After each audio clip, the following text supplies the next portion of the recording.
Let me tell you a little bit about myself. Was born and raised in a small town in southern Illinois, Totopolis, or T-Town, town of 1,100 people in Effingham County. Effingham County is 34,000 people. Effingham, our county seat, is 12,000. And for the first 10 years of my career, I was farming and in the seed business, and got interested in economic development almost by happenstance, when in Effingham we were suddenly thrown up in the air as a community. We had 5,000 high-paying manufacturing jobs in the community, and suddenly 3,000 of those were at risk. We had 2 companies that closed their doors, a 3rd company that was looking at moving their production to South Carolina, and a 4th company that was looking at consolidating 3 of their plants in the area. And for a period of time in our town, the whole economy went dead. People couldn't sell houses, they couldn't sell cars, bankers couldn't make loans. The whole economy just died. And a small group of us got together and decided that we had to take things into our own hands. That we as a community could no longer be held hostage by some corporate board, whether that corporate board was in Chicago or New York or even Geneva, Switzerland. That we had to diversify our base. And a lot of people think that when you start to do economic development, is that it's just like falling off a log or just like clicking your fingers. These things are going to happen because you got a great community in which to live. It took us 5 years, 5 long years to get that first project in.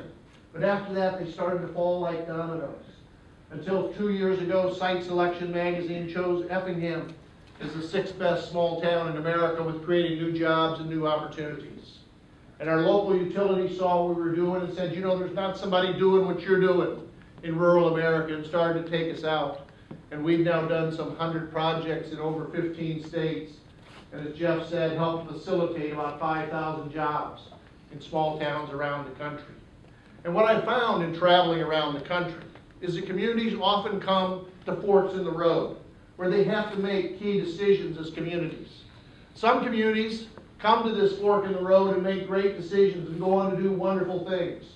Other communities come to this same fork in the road and make decisions that don't always work out as well. But always, every single time that I've ever seen it, is you've always got this guy. This guy here who's sitting on the fence, who's saying, you know, I don't know which way we ought to go, or if we ought to do anything at all as a community. It brings to mind the words of that famous baseball philosopher, Yogi Berra. And Yogi said it best when Yogi said, if you come to a fork in the road, take it. Well, I'm going to show you some communities that came to forks in the road and what they did to transform themselves as communities. Let me give you an example. Leavenworth, Washington was a boomtown of 5,000 people. It was a sawmilling and a railroad town. The sawmill closed their doors, the railroad pulled up the tracks, and little Leavenworth, Washington started to spiral downward. Fell from 5,000 people living in the community down to only 1,000 people, and looked like it was headed towards becoming a ghost town.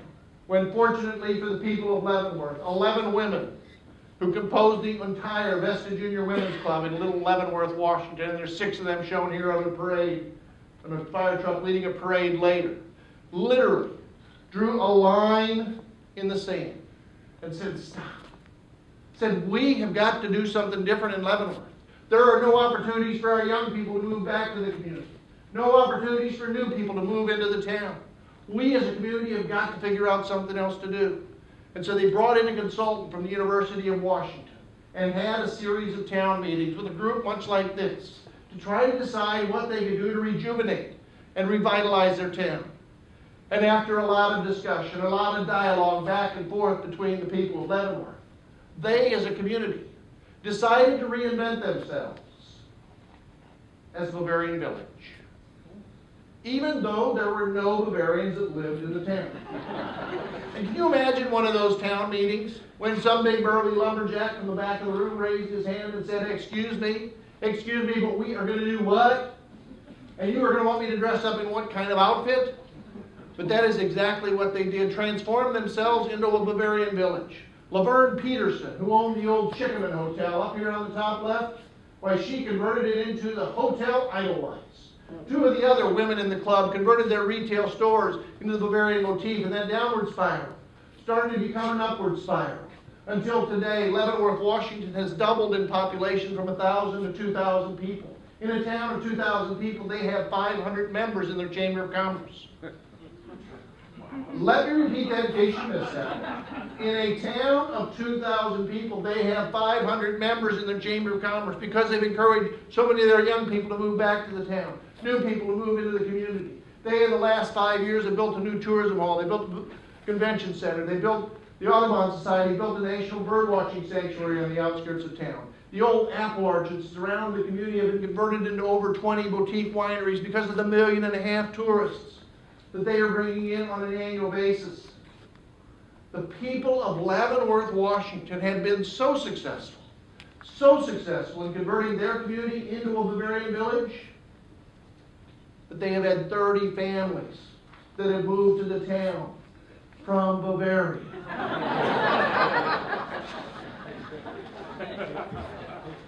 A couple of years ago, I was doing a talk out in Seattle. And after I did the talk, somebody walked up to me and said, "Jack, my dad was that consultant." He said, "My dad was the dean of the School of Architecture and Design at the University of Washington.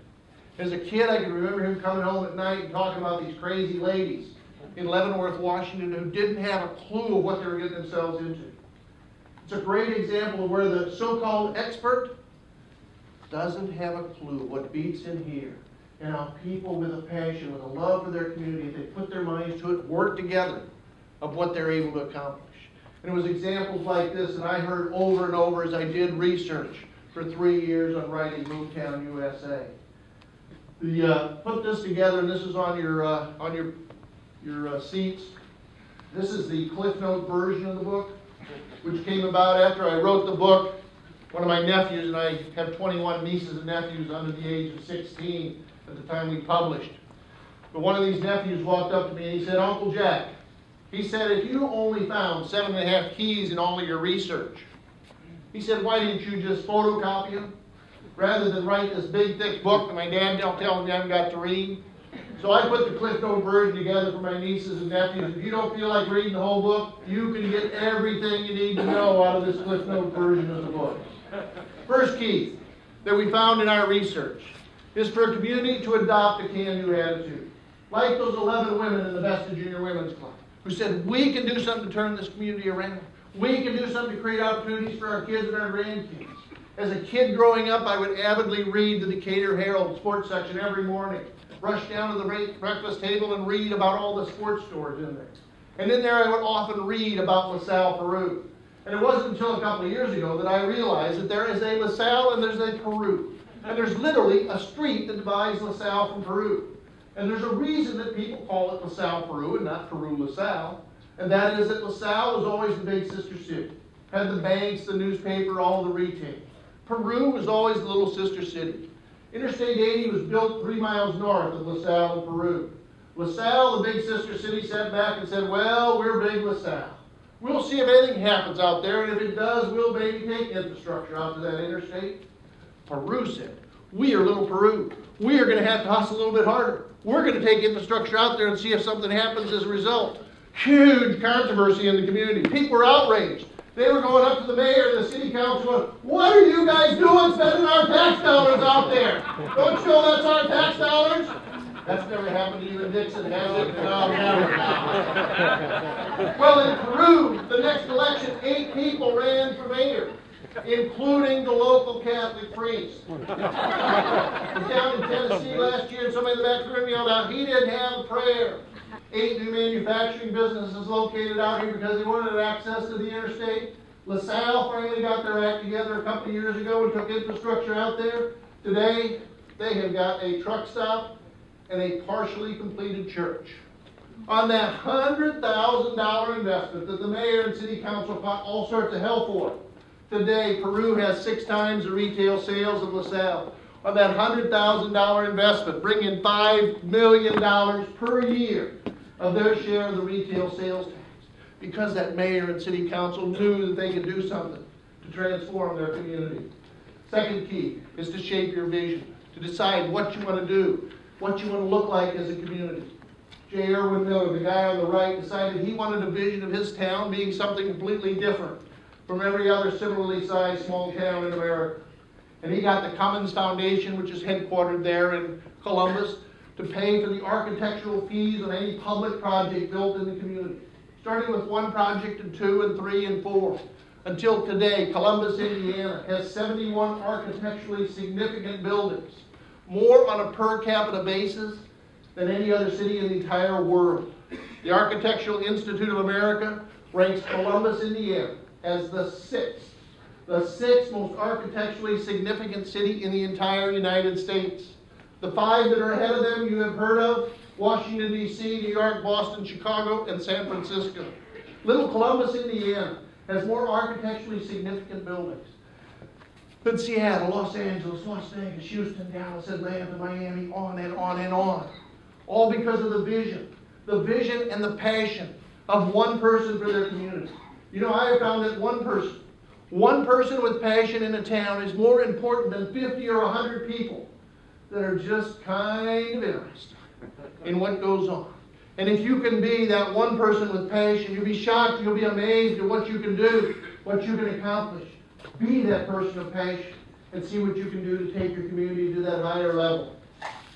Water Valley, Mississippi, a group of millennials and Generation X women has transformed that community. A town of 4,000 people, a very rural community, have turned it into an arts community because of their passion for their hometown and what they're doing. They have a vision of this very rural town being something completely different. Alexi Van Buren here on the right bought the old grocery store. They were going to knock it down for the value of the bricks. And she stepped in and bought it and started up her own grocery there called BTC, Old Fashioned Grocery.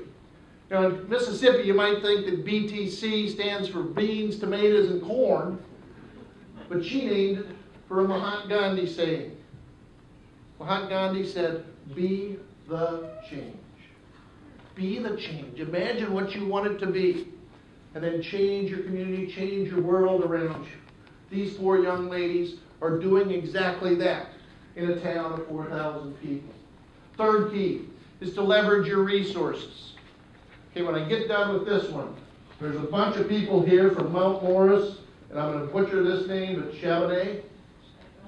Chabonneau? Whatever. We're going to call you the C-Town, if that's okay. I want you guys to come up, when I get done with this leverage your resources, I want you guys to come up with what you're going to leverage in your town. The newspaper had a great article on leveraging the resources that are in this area.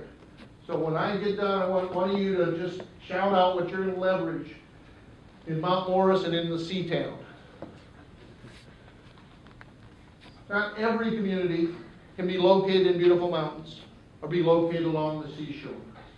But you can leverage the resources that you've got. For example, Hannibal, Missouri has leveraged their attachment to Mark Twain. Or Wimbledon, North Dakota, a town of 200 people that's out in the middle of nowhere, has leveraged Peggy Lee, whose father used to run the train station there. They bring in 1,500 people annually to a town of 200 people, a great town that is doing some things like rescuing their grocery store, rescuing their cafe, or doing some things that you can do in a small town to try to keep themselves together as a community. Or Mount Airy, North Carolina, just this past weekend had the Mayberry Days, bringing 15,000 people into a town of 10,000 people. That festival alone has about a $7-8 million impact on the town of Mount Airy, where you can go and you can go to Floyd's old-fashioned barbershop, or you can go to the, what's the name of the Snappy Lunch, where you can still get pork chop sandwiches at the Snappy Lunch. We were down in Princeton, and Jim Dunn suggested when he was publisher or editor down in Princeton, he said, you know, Richard Widmark was born and raised in Princeton, did over 60 films. Why couldn't we leverage that as a resource? Or what you're doing in Dixon with another actor who became the President of the United States, of the things that you're doing with the museum, with resurrecting his house and things like that. Or Western North Carolina. Western North Carolina, 21 counties in Western North Carolina got together and decided to look at how they could do things on a regional basis. and they did an assessment of their assets in the community and found that they were not likely to bring in any industrial projects because of the topography of the ground. They're in the Smoky Mountains. But they found that they had developed some very unique niche, a niche that came from being known as the moonshine capital of the United States. Now, some of you are probably wondering, well, now, what good could possibly come out of being known as the moonshine capital of the United States? Actually, two came out of it. One was that if you produced moonshine, you had to outrun the revenue to get your moonshine to market. And some of the early moonshine runners formed NASCAR and became NASCAR drivers. The second was that you had to put that moonshine into a container. And so a pottery cluster developed in western North Carolina. They had the third highest concentration of artisans in the entire United States, and put together this book, which is called The Craft Heritage Trails of Western North Carolina. It's got maps in the back. So instead of each community promoting their particular artisans, is by doing it on a regional basis. They're able to promote more than 1,000 artisans in one publication. And instead of bringing in people to one town for maybe 2 or 3 hours, is instead of bringing in people for 3-4 days. My wife were there and spent 3 days. We didn't even touch what you could see in here. I'm going to pass this book around. I'd like to get it back afterwards, and so you can take a look at what is possible by looking at things on more of a regional basis. Or this community. I was thrilled when I saw that you're going to inaugurate the Rock River Water Trail this coming week, a 300-mile trail. That's the quality of life, the sense of place that can change and transform a community. This is a community, Bedford, Pennsylvania, where we did an industrial project, and REI decided to locate their East Coast distribution center in this town primarily because of their trail system. They said that's a quality of life that we want our employees to have. Those are so important as you look at how you're going to transform your communities for the future. Our biggest asset? What's the biggest asset that we produce in our small towns and then we export out? People, our kids. That's right. Well, here's an example. Keokuk, Iowa. I've seen a number of communities that have done this. And these are some postcards that they have put together. It's about time. It's about time to come back home. I'm going to pass these around too. Can I give those to you? They get the high school graduation list, and on the 5th, 10th, 15th, and 20th class reunion, they send these out and say, hey, when you're back home in Keokuk, stop on in the Economic Development Office and let's talk about opportunities here. How can we get you back into the community? Okay, Mount Morris, what's your asset? What? Farming? You can develop a farming cluster. There are some incredible farming clusters that I'm seeing around the country that are going. Okay, how about Shabana State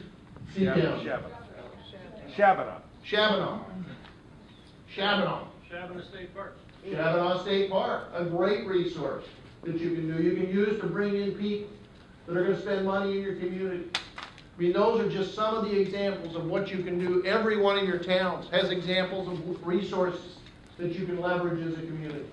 Fourth key is to raise up strong leaders. One of the beauties of living in a small town is it only takes 1 or 2 or a handful of people to really make a difference in a community. And if it wasn't for the guy on the left, people would only know of Tupelo, Mississippi because it's the birthplace of Elvis Presley, right? Elvis Presley was born in northeastern Mississippi in the poorest town in the entire state of Mississippi. And George McLean, the guy on the left, bought a bankrupt weekly newspaper from a bankrupt bank. And he quickly realized the only way he could be successful was if the entire region was successful. And he went and got 16 other business people together, and they went out and bought a bull, and a second bull, and a third bull. And with these 3 bulls, they resurrected and revitalized the dairy industry in northern Mississippi. And people saw what they were able to accomplish with 3 lousy bulls. And 150 people came together and started a regional economic development effort that is today transformed Tupelo, Mississippi into the furniture capital of the South, created over 50,000 manufacturing jobs in that county of 70,000 people. And is where Toyota decided to locate their latest manufacturing plant because of that manufacturing base that they saw in that community.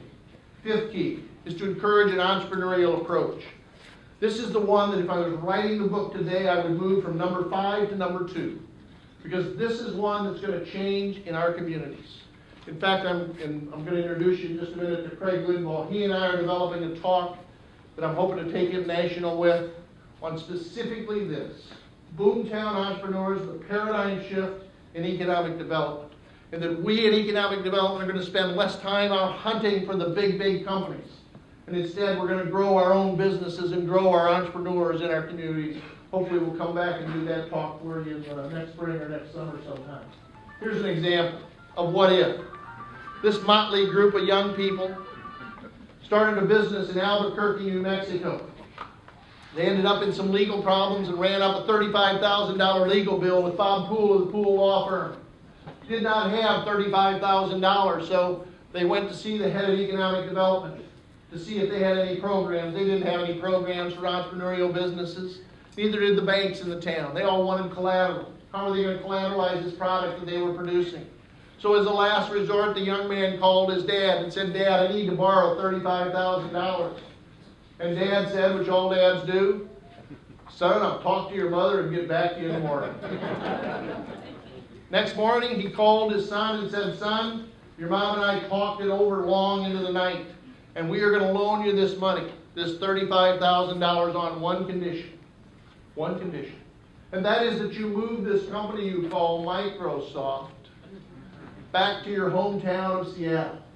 And with that, Bill Gates here on the bottom left and Paul Allen on the bottom right loaded up the U-Haul and moved Microsoft to Seattle. Can you imagine what Albuquerque, New Mexico would look like today if Microsoft had stayed there? The thousands of businesses that have been started up in that community, the tens of thousands of millionaires that have been created.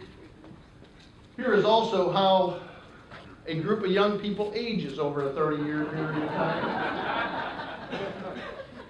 A little bit less hair and a little bit more weight over that period of time.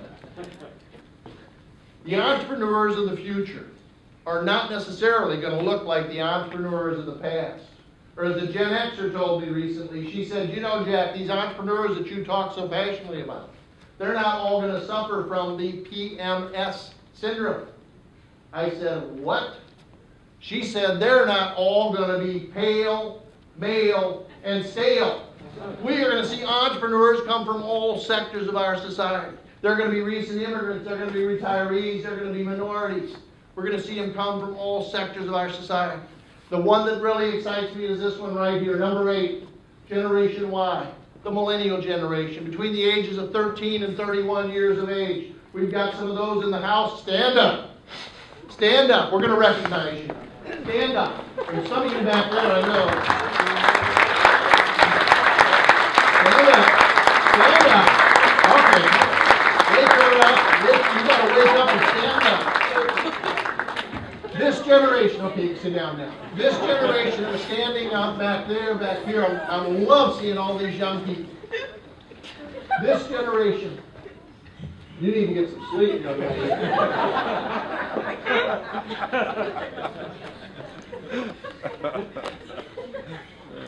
If she goes to sleep again, would you throw this in her face? You can do that right now, yeah. This millennial generation is going to be the most entrepreneurial generation in the history of the United States. This generation that was standing here just a minute ago is already being compared to a generation of the 1880s, a generation that transformed the United States from being a third world country into a world power, something we have never looked back on. They have got it in their genes, they've got it in their DNA to start new businesses. And what we have got to do in our towns is we've got to nurture and we've got to develop that entrepreneurial spirit in our young people. Because you see, if I take a seed, I come from a seed background. If I take a seed and I load it up with all the genes and all the DNA possible, but I take that seed and I put it up here on top of this podium, that seed will eventually wither and die. If instead I take that seed and I plant it in rich, deep soil, and I nurture it, and I take care of it, that seed will eventually grow into a beautiful plant and produce seeds for generations into the future. That is the opportunity we have with our young people today, and why I'm so excited about the future of the United States. And even more exciting is going to be this next generation, is the digital natives. Those are the young kids that didn't grow up not knowing you're not always connected to people. They are going to do some incredible things here in the United States. Here's some examples of some of the millennials that I've run into. A Gallup poll recently showed that almost 80% of young people that are graduating from high school want to start their own business, want to be in control of their own destiny. Here's some millennials that I found. Anybody in here not heard of Mark Zuckerberg? Started a little company in his dorm room, was raised, his father was a dentist, started a business in his dorm room and grew it into a company called Facebook, which when he took it public, he was worth $20 billion. It's since fallen in value by half, so he's only worth $10 billion. Poor guy. That's B as in big ones. Ashley Qualls. Ashley Qualls you never heard of. Ashley Qualls was raised in a single-family household where her mother jumped from job to job. Ashley Qualls had a passion for design and for computers and started to design Facebook pages and MySpace pages. And somebody said, you know, Ashley, you're getting so many hits on this website of yours that you could sell advertising. She had never thought about selling advertising, but put some ads up, and the first month got a check for $2,500, which was more than her mother had made in any one month of her entire life. And today, 6 years later, Ashley Qualls is running a business that's doing several $1 million a year. Her mother now works for her, and they live in a brand new house that Ashley Qualls bought with her own money. Nick Graham. Nick Graham was raised in Truman, Minnesota. When he was 3 years old, his father was killed in a snowmobiling accident. His mother remarried and moved to Iowa. And when Nick was a junior in high school, he decided he wanted to move back home and graduate from the high school that his parents had graduated from. Moved in with his grandmother. Shortly after he moved back, the local grocery store closed its doors. And Nick Graham said, I don't think people are going to want to drive 20 miles to get their groceries. He had $20,000 he'd saved from working summers, but that was not enough to reopen the grocery store. So he went to the city council and asked them for a loan of $25,000 to put with his 20 to reopen the grocery store.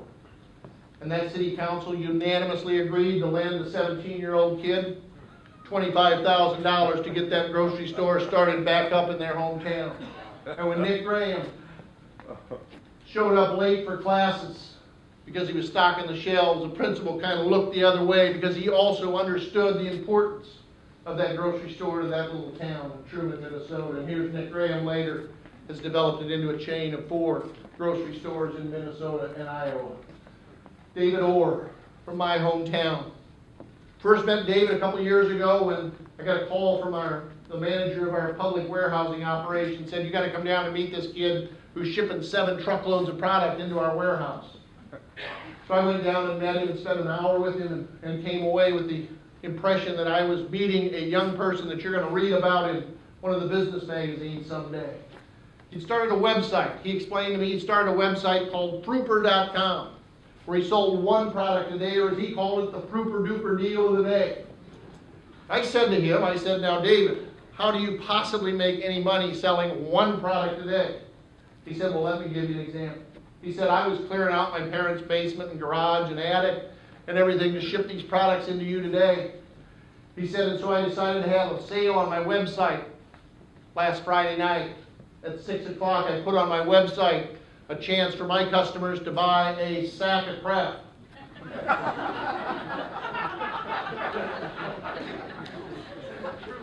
To buy a sack of crap for $9.95. He said, you might get a t-shirt, you might get a television set, you might get some iPod accessories, but you, for $9.95, you got a chance. He put it up at 6 o'clock on Friday night, took it down at 6 a.m. on Monday morning. Now, how many sacks of crap do you think you could sell at $9.95? David Orr sold 1,500. You do the math. You do the math. I asked him, I said, David, what is the biggest problem you got with running a business like this? He said, 2 big problems. He said, 1 is the teachers at school don't think much of me trying to conduct business in the bathroom on my cell phone. And 2, at 15 years of age, I am too young to drive.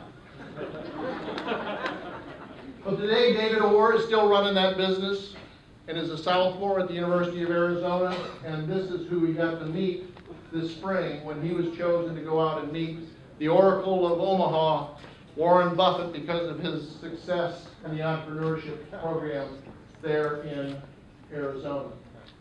6th key is to maintain local control. We found that it's often the local people willing to stick their neck out, willing to take a chance that can help transform a community. This one we were involved in. Jason Anderson has been even more successful with a similar program in Rochelle, where we started a short line railroad because of what we saw with being able to connect 2 of the 6 together. This was our park in 1999, main line of the Illinois Central over here, CSX here, 100 acres of ground that the city put together. This is us laying the track. This is it 12 years later, 4 new industries, $50 million of investment, hundreds of new jobs in our community, the largest of which is there in the middle. It's Krispy Kreme Donuts, national manufacturing facility, which caused a bit of a problem in our town. And the problem was that while Effingham, Illinois, with 12,000 people, was large enough to have Krispy Kreme Donuts national manufacturing facility, with 12,000 people, we were not large enough to have one of their retail stores. Our police force was out on strike for years over that. 7th key is to build your brand. Leavenworth, Washington has done a wonderful job out in the Northeast, but how about little Branson, Missouri, on a national and international basis? You know, if 30 years ago a group like this had been given the assignment of trying to figure out where is the live music capital of the United States, not one person would have picked little Branson, Missouri, a town of 3,000 people, an hour off the interstate on a winding 2-lane road that had exactly one theater here on the bottom left, or on the bottom right, the Jim Owens Hillbilly Theater, which was not owned by Jim Owens, the singer, but was owned by Jim Owens, the fishing guy. And Jim Owens would bring in stars to fish with him on the White River, and after he'd taken them fishing all day, he'd ask them, hey, would you mind going uptown and having your picture taken with me in front of the Jim Owens Hillbilly Theater? And the people of Branson embraced those stars, made them feel at home, made them feel wanted. And the first one built a theater, and the second, the third, and the fourth, until today, Branson, Missouri, which has grown from 3,000 to 6,000 people, is over 50 theaters, 56,000 theater seats. There are more theater seats in Little Branson, Missouri than there are on Broadway, bringing 7 million tourists a year, and have transformed that community and the communities around it all over. 7th half key is the teeter-totter factor. Do you remember as a kid riding on a teeter-totter? Do you remember if you were up here on top of the world, it didn't take a lot of pressure from down below, and suddenly you were down in the dirt? And it's the same way with the community. As you, as people in the community, are you willing to back visionary people who are taking the community to a higher level? Are you going to listen to those curmudgeons in every town's got? Those curmudgeons down here are saying we could never try something like this in our town. That will never work here. That's way too expensive for us to try. Unless you're willing to take those chances and try to take your community to that higher level, you don't have a chance in the world of creating those opportunities for your kids and your grandkids and to bring them back to the community. Be visionary in what you do. I've got a couple of graphics that I want to share, some studies. One of them is, in what year? I know last year you had a talk, you talked about the demise of manufacturing in this country. In what year did the United States achieve a record level of manufacturing production in this country on an inflation-adjusted basis? And if you listen to most of the pundits, you would think it was probably in the 50s, maybe the 60s. But actually, the United States reached a level record of production in 2008. And even though it fell during the Great Recession, has since rebounded, it probably will be a new record. China is going to catch us, but the United States produces more than all 5 of these countries down below and the next 3 below that on a combined basis. We have tremendous potential, and there's some things happening in this country right now that are going to drive us even higher. Here's China's problem in the long term. It's called the 4-2-1 problem. The 4-2-1 is they have sold that revolves around their one-child policy. 4 grandparents who had 2 kids who have 1 child.